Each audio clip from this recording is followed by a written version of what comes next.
Hello and welcome back to Engineering 201 Electrical Fundamentals. Last time we started talking about the operational amplifier, and I wanted to work on that today. Actually, we'll finish up most of our work on that today. And to do that, I'd like to look at a couple circuits that come up a lot, the inverting circuit, inverting operational amplifier, and the non-inverting one. And because they come up so often, I'm going to do it in variable form so we can get an equation out and be able to reference that, although you may not want to memorize that equation. It's fairly easy to go through the derivation of this. But anyway, let's say that we have our operational amplifier here arranged this way with a source resistance and some source voltage here, and then we've got this feedback resistor going from the output back over to the input here. And I'm going to look at this current here. I'm going to say that this is I sub S, and I'm going to look at this current here, the feedback current. I'll say this is I sub F. I would, of course, then say that I had this I minus there going into the negative terminal, and for that matter, I could talk about I positive going into the positive terminal there. And we're going to assume linear operation.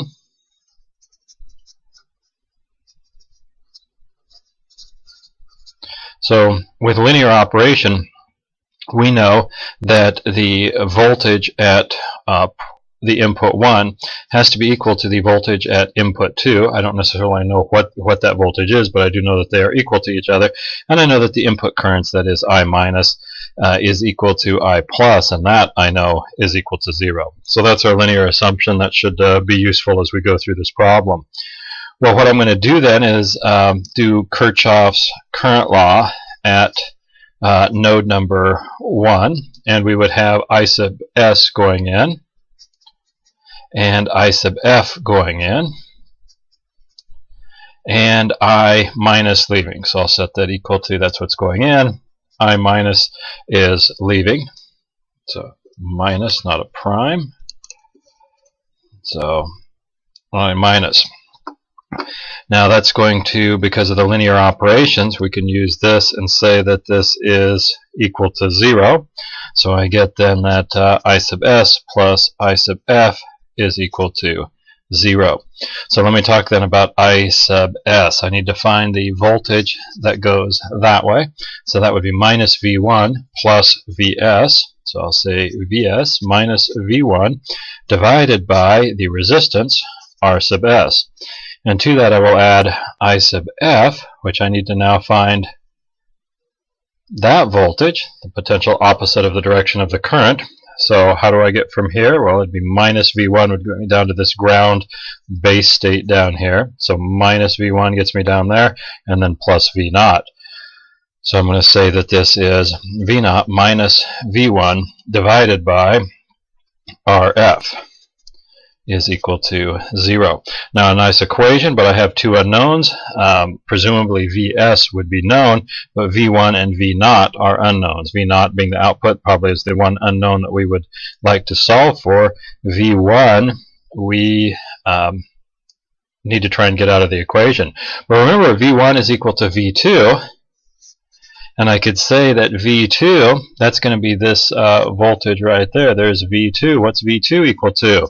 Well, it's equal to 0, isn't it? So I could say then that V1 is equal to 0.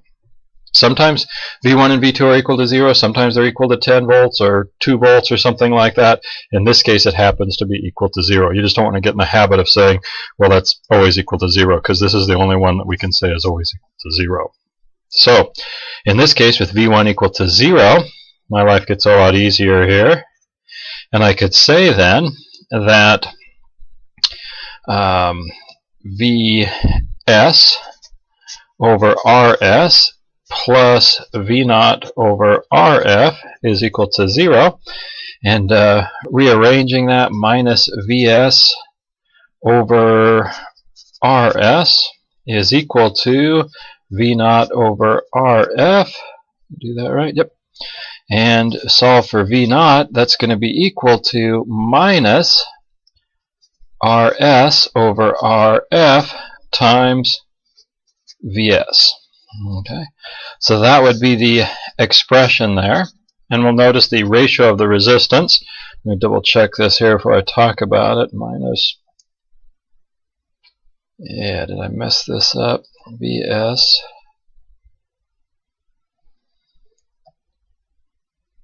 So when I solve for, whoops, that would be solving for, Vs, wouldn't it? Or yeah, Vs. So I want to solve for V naught, so I'd multiply both sides by Rf. So I'd change my subscripts on you here. Glad we caught that.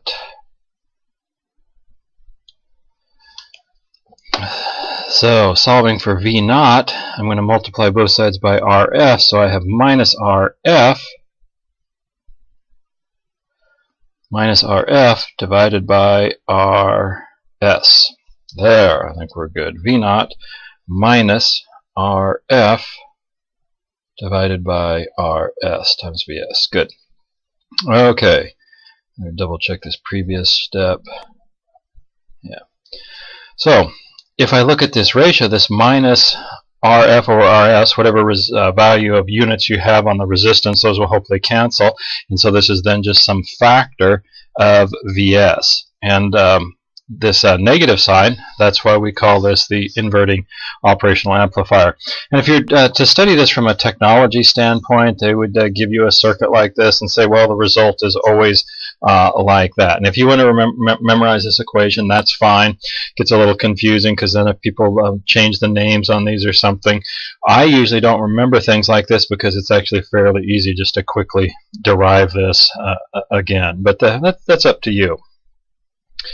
So the one thing you have to be careful of is make sure that your output voltage V naught, that has to be between your minus VCC and plus VCC. That's usually somewhere between about 10 and 20 volts. So if you come up with V naught being equal to 100 volts, that would be suspect of what's going on here. Okay, well, let's move on to another circuit, which is a non-inverting. This previous one that we just did was inverting, has a negative sign. So we put in Vs of 3 volts and we would get a minus something out. If this factor is 2, maybe a minus 6 out or something like that. So it multiplies by a minus factor. It's an inverting one. Here is non-inverting, so we'll probably expect that we don't get that negative sign. The first thing to look at with the non-inverting is a lot of times people think, well, you just switch the signs in the op-amp, and that's not really true. When you go from the inverting, which is like this with the source there, to a non-inverting, you move the source. Okay, so I'm going to say that this is a non-inverting, and if I again talk about this feedback, I'm going to say this is IF, and I'm going to say this is S, and then of course this would be I minus. And if we look then, again we'll assume linear operation.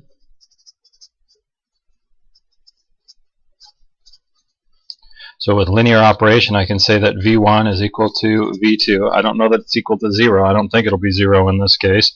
But I do know that I minus is equal to I plus, and that is equal to 0. So that's my linear assumptions. And then what I'm going to do is I'm going to look at Kirchhoff's current law at node number 1. So I've got IS going in and I've got IF going in. So IS plus IF is equal to what's leaving? I minus. And we know that I minus is 0. So I can say that IS plus IF is equal to 0. So I'll make my substitutions for IS. Come up here and continue working on this. What would we say that IS is? Well, I need to find this voltage across there, don't I? So how do I get from there over to there? Minus V1, isn't it?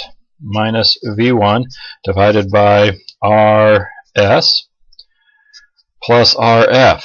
I need to get this voltage this way, right? Got to go opposite that. So that's going to be minus V1. From there to there, that's minus V1. And then to get back up to here, that's V0, isn't it? So I will have V0 minus V1 divided by RF is equal to 0.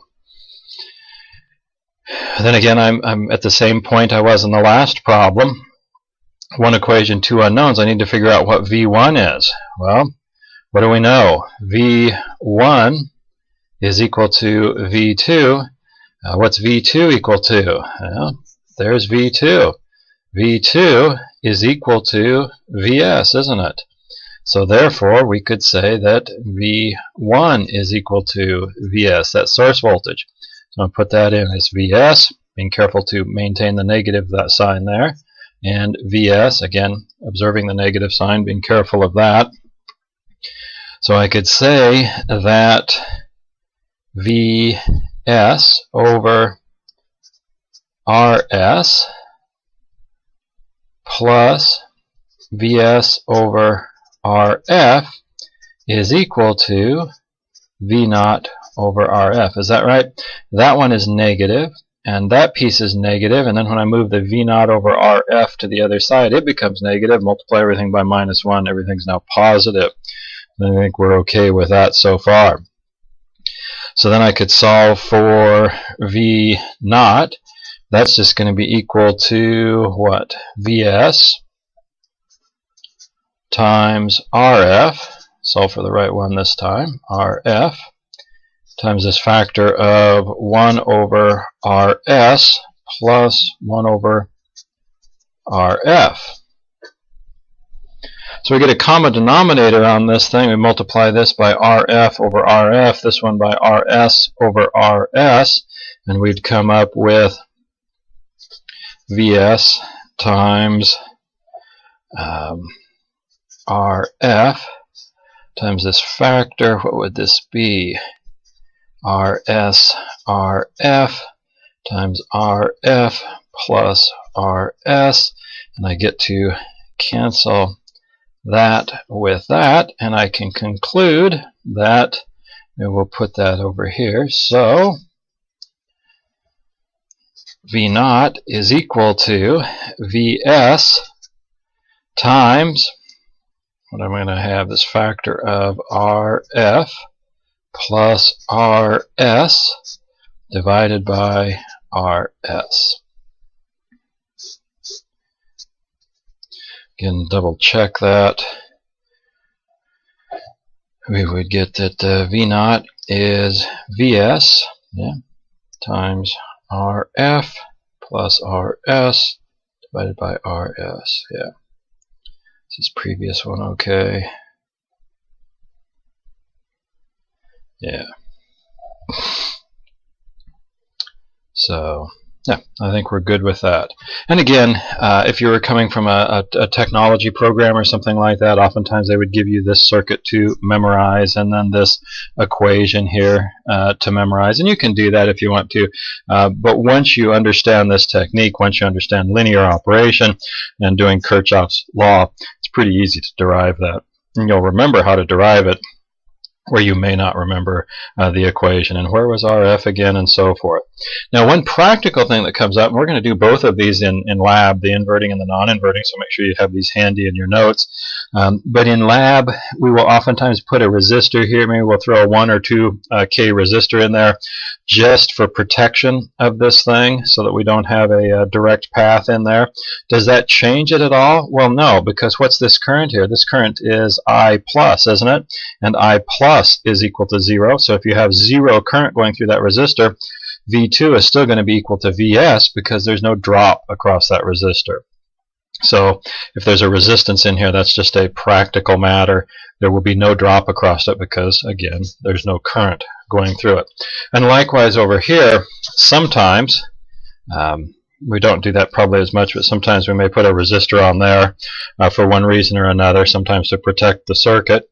And again, because I plus is equal to 0, we get no voltage drop across there, and of course V2 is still equal to 0. So a couple practical things. Well, let's try one more problem, a little more involved problem, but a good problem as we start to look at finishing up our work with operational amplifiers.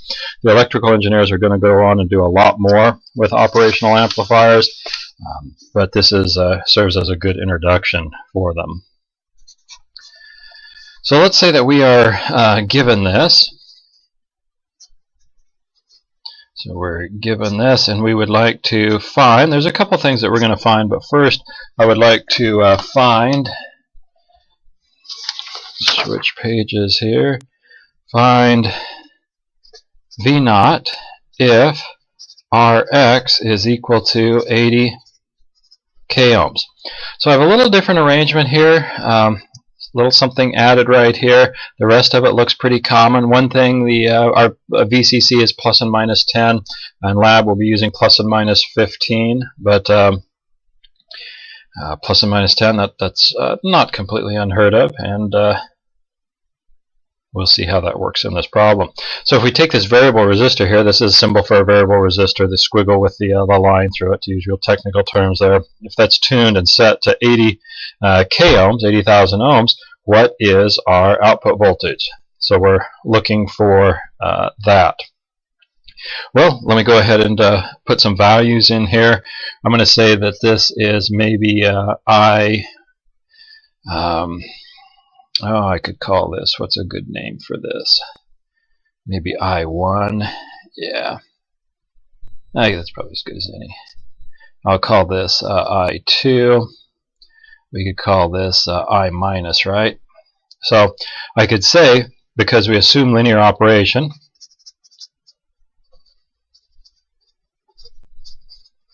so assuming linear operation, I can say that I1 going in plus I2 going in has to be equal to 0, because we know that this current here leaving that I minus is equal to 0. So I just jumped right to this. So then what is I1? I need to figure out that voltage there, don't I? So I could say minus V1, minus V1. Did I get that right? Make sure I've got that. Minus V1, because that's 1, divided by 3.3K. And I get my notes in a slightly different order, but we're going to be fine here. Plus I2. What's I2? That's the feedback here. So that's going that way. So I need to find the voltage that way. So that's minus V1 plus V naught. So V naught minus V1. Minus V1 gets me down there. V naught gets me back up there. And I divide by 46.2 K. We can say that's equal to 0. And I come up, as we've done many times now, one equation with two unknowns, V naught, which we're looking for. Okay, we'd like to find V naught, and I got this V1 hanging around, so I got to deal with V1. Well, if I assume linear operation, I know that the I minus and I plus is equal to 0. We've already used that, but the voltage 1 is equal to voltage 2. So voltage 1 is equal to voltage 2. So if I could figure out what voltage 1 was or voltage 2, I'd have that made. Well, let's look at voltage 2, and I'd like to pull apart a piece of this circuit, and this is why I paused a second in my notes, because in my notes I actually did this portion first, which we could do either one. We just have to, when we get to this point, have the discipline to say, well, hey, I don't know V1, and decide that I need to go somewhere else. We can't guess V1. There are a lot of options for V1. The likelihood of us guessing it right is very small. So if I come over here and I look at this thing, what we've got going here, this is essentially our ground state, isn't it?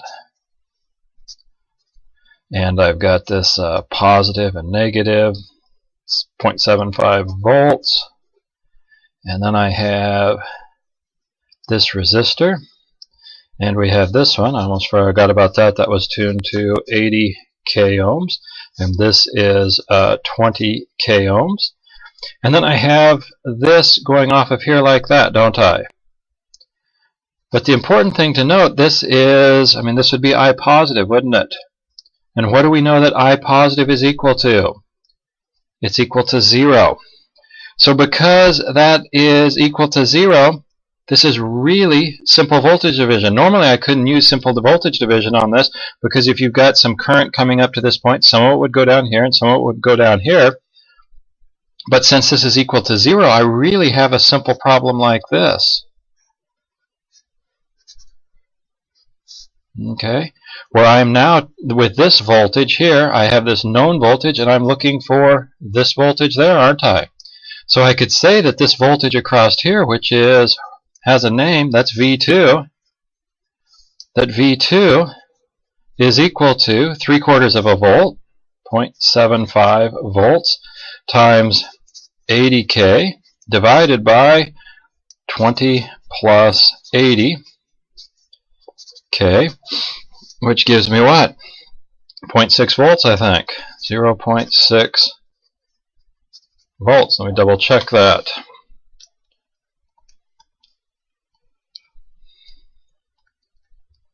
Should be, yeah. 0.6 volts. So now I know, so V1 is equal to 0.6 volts. I come down here, 0.6 volts, 0.6 volts. So we had to go somewhere else, and like I said, the reason I paused in my notes is because in my notes I'd done this first and then come back and done that. But we got to here, we had to take a little time out, go over here, find this value. Now we come back to this, and we can continue on. So I've got then that V0 is equal to, or maybe I better do this step by step, V0 divided by 46.2K is equal to, I'll move this to the other side so I get rid of the negative, 0.6 divided by 3.3K. Then when I move this piece, I've just separated the fraction there. It's going to become positive 0.6 over 46.2K.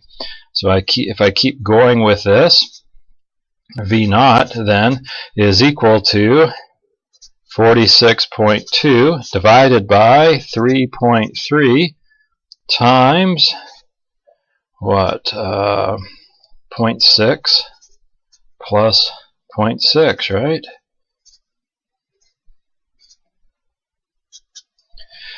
And let's see, the 46.2, the K's, the ohms actually canceled. The K's canceled. This was volts and this is volts, so we should get our answer in volts. So I'll put my answer down below. Yeah, so the 46.2 was multiplied and the K's and the ohms canceled. I mean, if you wanted to put the K in here and cancel them, that's fine, but it's going to drop off.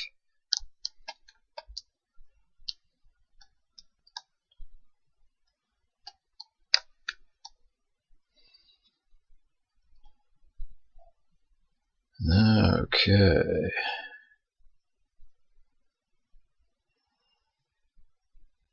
I think I get that right.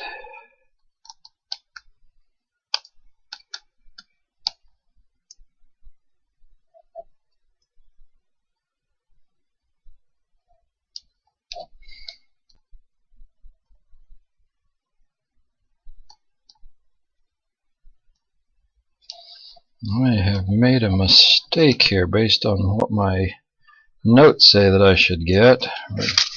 If I can find the mistake now. What did I do? V2 is 0.6, so that's good. Then how did I make a mess of this? Minus 0.6 over 3.3K. And then, so that went over here as a positive.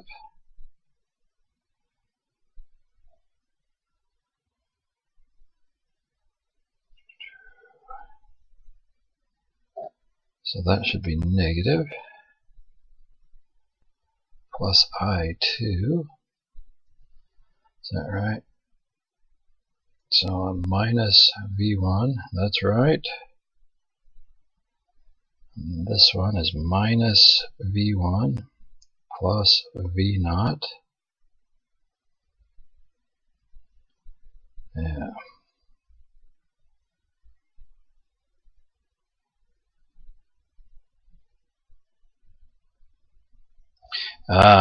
I made a mess of the factoring, didn't I? I saw this, yes.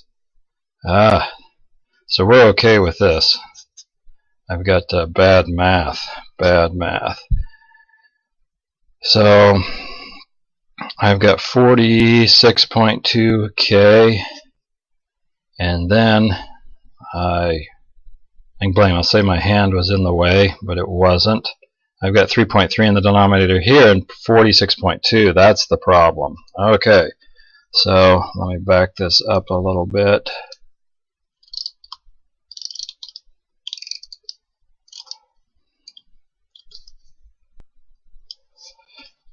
So then I have 0.6 over 3.3k and 0.6 over 46.2k, which is then going to be equal to, I could cancel the k's at that point.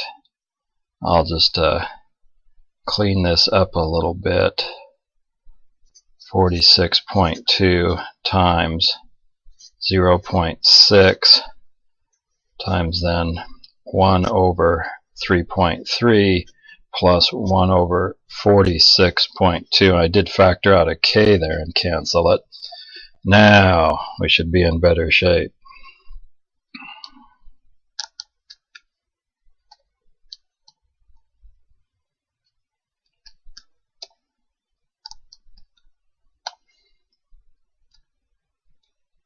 Yeah, that's what I was expecting. 9 volts. Okay, so I guess the note here, I mean, I could try and say I did this on purpose to show you, but I did not. I'm not going to go down that road. But hopefully I did show you math. Got to do your math right. So I got over here. Let me double check this again. Multiply both sides by 46.2. Then you factor that 0.6 out, so you'll have then 3.3, 46.2. Yeah, double check it on the calculator. My notes say 9, but I'll triple check it here.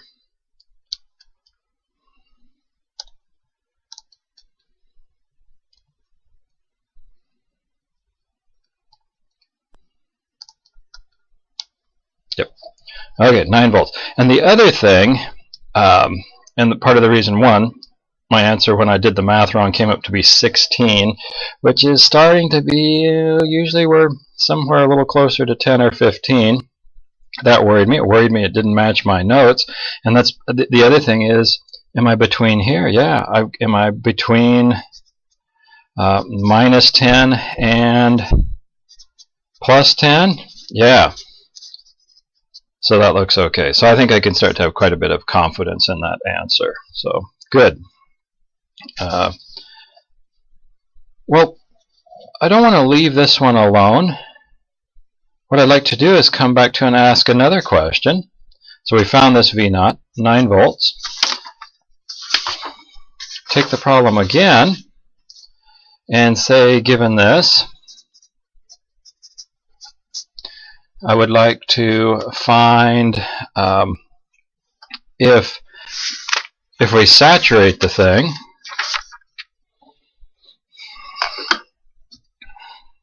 so we'd like to find Rx for, we'll just say positive saturation. Okay, so we'd like to find Rx for positive saturation. So if we go through this, I'll maybe use the same variables that I had over here. I'm going to say this is I1. I'm going to say this is I2. So we've got the equation that minus V1 over 3.3K plus, because I've got this current here, I1, plus I2, which is going to be V0 minus V1 divided by 46.2K. That's equal to 0. Again, that's just Kirchhoff's law at this point. The same thing that we did on the previous problem. You go back and we did that in more detail there.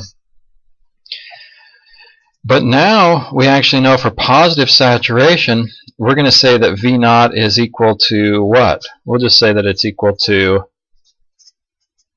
10. Okay? So that we've got positive saturation there.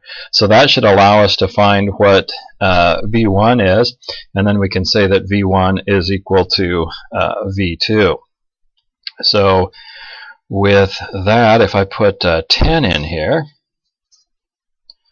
I've got what? minus V1 over 3.3K minus V1 over 46.2K is equal to, when I move this V0 over 46.2 to the other side, it becomes negative V0, which is 10, or negative 10, over 46.2. So multiply everything by minus 1, and I have V1 over 3.3K plus V1 over 46.2K is equal to 10 divided by 46.2K. So if I solve V1 from there, so V1 is going to be equal to 10 divided by 46.2K times 1 over 46.2, factoring that out, is that right? Yeah.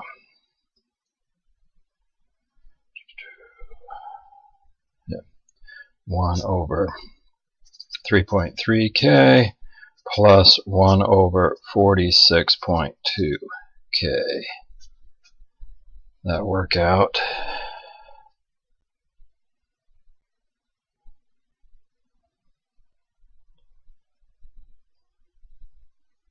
Yeah, I'd better put that 10 divided by, that's going to be, I factor that out, I'm dividing by that, aren't I? Okay, so that's in the denominator. That should make the units work better. Okay, so I'll go ahead and run through those numbers. I'm going to take 10 divided by 46.2K and divide it by this factor here.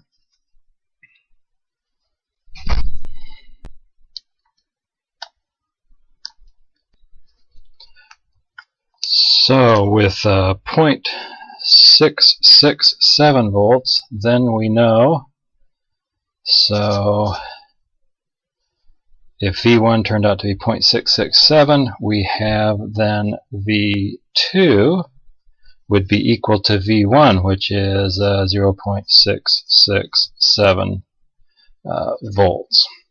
So then what I'm going to do is go back to the circuit like we had here, this circuit, and really by the same analysis then we could say that we have this 3/4 of a volt, 0.75, and I have this resistor here, 20K, and then I have this unknown resistor, Rx. That's what we're looking for, that variable resistor. But now I know that this voltage V2, as we got our reference here, the voltage V2, because your current, the current going off there is 0, so this V2 is 0.667 volts. So because the current going here, just like in the last one, is 0, I can say then by voltage division that 0.667 is equal to 0.75 times this Rx divided by Rx plus 20K. Okay. So now I'm going to say that I have 0.667 Rx plus 20K times 0.667 is equal to 0.75 Rx. So Rx turns out to be, I need to say 20K times 0.667 is equal to 0.75 minus 0.667 Rx. So Rx is equal to 0.667 times 20K divided by 0.75 minus 0.667. Let's see what that turns out to be.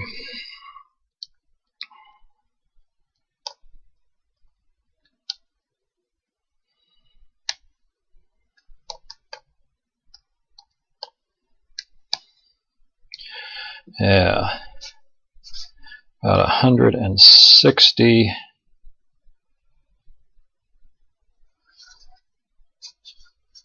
k ohms. Okay, about 160 k. Let me double check that. Haven't been quite doing that well with my math today, so I will double check that.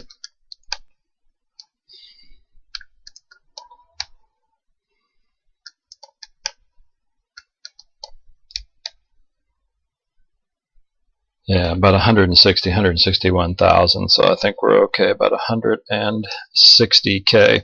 Now, I should probably say 161,000, but remember when we look at this saturation curve, we're probably going to be a ways away from this anyway, because while our ideal saturation curve would look something like this, remember that our actual saturation curve is going to have some rollover, so it's probably going to be less than that anyway. But this is a good exercise in going through the problem here. First of all, we tackled the problem. And again, the same thing. We started with Kirchhoff's law, and then we had to use some logic to figure out what one of the voltages was, and was able to solve for the output voltage. And then we had a little different twist on this. We went back and we figured out what this resistance was to get up to positive saturation. So a good solid problem. Now, I think one of your homework problem asks you an interesting question, and I'll mention this to you before we leave this subject. It talks about having a maybe an operational amplifier that looks like this, and something that looks like this, and this is just a rough sketch. And then this goes into another operational amplifier like this. You've got, of course, the feedbacks like that. And what I did is I really tackled it as a two-part problem. I figured, well, given this, I could figure out what that voltage was. And then if I said, well, what happens if I took this value here and plugged that into there and did it again? That's really what I have for this piece. So I took this output value, the voltage across here, and plugged it into essentially the input value and did it again. So I looked at just really one of these pieces and then did it a second time to come up with my final output value there. So sometimes you can reduce them to things like that and make your life a little easier. I definitely encourage you to look at the homework problems, and I think the last homework problem that you're responsible for is something like that. So that's a little bit of a hint on that.